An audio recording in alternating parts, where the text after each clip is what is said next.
السلام علیکم ورحمۃ اللہ وبرکاتہ۔ یہ مشکات شریف کا یہ کتاب النکاح کی یہ فصل ثالث ہے۔ عن ابن عباس رضی اللہ عنہما قال قال رسول اللہ صلی اللہ علیہ وسلم لم تر للمتحابین مثل النکاح۔ حضرت عبداللہ ابن عباس رضی اللہ عنہما سے روایت ہے کہ نبی کریم صلی اللہ علیہ وسلم نے فرمایا کہ تم نے ایسی کوئی چیز نہیں دیکھی ہوگی جو دو شخصوں کے درمیان بہت محبت پیدا کرنے والی ہو نکاح کے مانند۔ یعنی نکاح جو اللہ کے نام لے کر کیا جاتا ہے، نبی کریم صلی اللہ علیہ وسلم کے سنت کے مطابق اور ان کے بتائے ہوئے ارشادات کی روشنی میں جو نکاح کیا جاتا ہے، پھر اللہ رب العزت اس کے اندر بہت ہی محبت ڈال دیتا ہے۔ آپ دیکھتے ہیں کہ ایک اجنبی مرد اور ایک اجنبی خاتون جب دونوں اس نکاح کے ذریعے سے باہم ملتے ہیں تو اللہ ان کو باہم شیر و شکر کر دیتا ہے، ان کے دلوں کو ایک دوسرے کی طرف مائل کر دیتا ہے اور وہ ایک دوسرے کا لباس بن جاتے ہیں، ایک دوسرے کی زندگی بن جاتے ہیں اور ایک دوسرے کے لیے اپنے مفادات کو قربان کر دینے والے بن جاتے ہیں۔ تو یہ جو محبت ہے یہ نکاح کے علاوہ اور کسی سے نہیں ہوتی۔ مثال کے طور پر کچھ لوگ جو زنا کی طرف مائل ہوتے ہیں یا جو عورتوں کی طرف ہوس کی نگاہوں سے دیکھتے ہیں اور اس کو محبت سمجھتے ہیں، یہ محبت نہیں ہوتی، وہ ایک شیطان کا دھوکہ ہوتا ہے۔ محبت اصل وہ ہوتی ہے جو نکاح کے بعد پیدا ہوتی ہے اور دلوں کے اندر جو محبت آتی ہے۔ تو یہ جو محبت ہے یہ اللہ رب العزت کے پیدا کردہ ہے، اور جیسے یہ فطری طور پر ہے، جیسے ایک باپ کو اپنے بیٹے سے، ایک بیٹے کو اپنے ماں سے، ماں کو اپنے بیٹے سے، بھائی کو بہن سے، بہن کو بھائی سے، اور آپس کے جو رشتہ دار ہیں ان کو ایک دوسرے سے جو محبت ہوتی ہے، یہ محبت اللہ کی اتاری ہوئی ہوتی ہے۔ اسی طریقے سے نکاح کے ذریعے سے اللہ رب العزت محبت کو پیدا فرما دیتے ہیں۔ اچھا، اب اگلی روایت ہے وعن انس رضی اللہ تعالی عنہ قال قال رسول اللہ صلی اللہ علیہ وسلم من اراد ان يلقى الله طاهرا مطهرا فليتزوج الحرائر۔ حضرت انس رضی اللہ تعالی عنہ فرماتے ہیں کہ نبی کریم صلی اللہ علیہ وسلم نے فرمایا جو شخص یہ چاہتا ہو کہ اللہ سے ملاقات کرے پاک اور پاکیزہ، تو اسے چاہیے کہ آزاد عورتوں سے نکاح کرے۔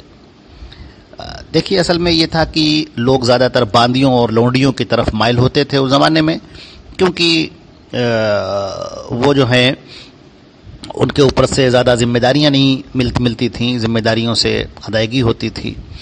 اور دوسری بات ہے کہ عرب کی جو خاندان کی جو عورتیں ہیں وہ پاکیزہ ہیں، عمدہ ہیں، اور باہر سے عجمیوں سے جو آئی ہیں وہ کفر اور شرک کو لے کر آئی ہیں، اس کے اثرات کو لے کر آئی ہیں، تو ظاہر سی بات ہے کہ وہ کہیں نہ کہیں جو ہے وہ ذہن کے اوپر اپنا اثر ڈالنے والی بنیں گی۔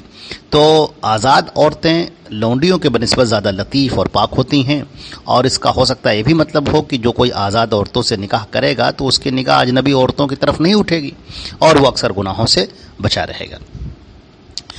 اگلی روایت ہے وعن ابی امامۃ عن النبی صلی اللہ علیہ وسلم انہ یقول ما استفاد المؤمن بعد تقوى اللہ خیرا له من زوجۃ صالحہ ان امرها اطاعته وان نظر الیها سرته وان اقسم علیها برته وان غاب عنها نصحته في نفسها وماله۔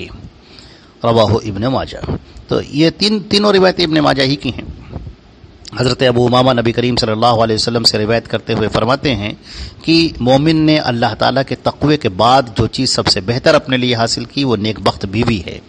اگر اس کو حکم کرے تو اس کی اطاعت کرے، اگر اس کی طرف دیکھے تو اس کو خوش کرے، اگر اس کو قسم دے تو اس کو پورا کرے، اور اگر خاوند اس سے غائب ہو تو وہ اپنی عصمت اور اس کے مال کی حفاظت کرے۔ یعنی وہ اس کو سچا کرے۔ سچا کرنے کا مطلب یہ ہے کہ مثال کے طور پر وہ کوئی قسم کھا لے لوگوں کے سامنے کہ میں اپنی بیوی کو وہاں جانے سے روک دوں گا، تو پھر وہ عورت وہاں پر نہیں جائے۔ یعنی وہ عورت ایسا ہی کرے تاکہ اس کا خاوند سچا ہو جائے۔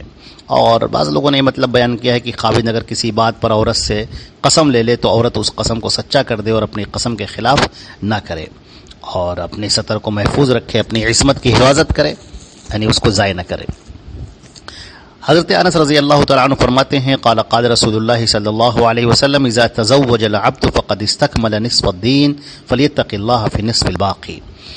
حضرت انس رضی اللہ تعالیٰ عنہ سے روایت ہے رسول اللہ صلی اللہ علیہ وسلم نے فرمایا جس وقت کے بندے نے نکاح کیا تو اس نے اپنا آدھا دین پورا کر لیا، بس اسے چاہیے کہ باقی آدھے دین میں اللہ کا تقوی اختیار کرے۔ اور ظاہر سی بات ہے کہ نکاح کرنے کے بعد میں یہ ایمان مکمل ہو جاتا ہے. تو اس بات کو یہ بیان کیا گیا کہ اس کا ایمان مکمل ہو گیا. ایمان کی جو چیزیں ہیں عام طور سے شادی سے پہلے جو اس کے جذبات ہوتے ہیں اس میں ہیجان ہوتا ہے اور غیر محرموں کی طرف میلان ہوتا ہے، مگر شادی کرنے کے بعد یہ ساری چیزیں قابو میں آ جاتی ہیں، اور آدمی اگر جو ہے وہ اس کے اندر ہوس نہیں ہے اور اس کے اندر خراب جذبات نہیں ہیں تو وہ کسی کی طرف پھر مائل نہیں ہوتا ہے، کیونکہ اس کی ضرورت پوری ہو رہی ہے دوسری ایک صحیح اور عمدہ جگہ سے.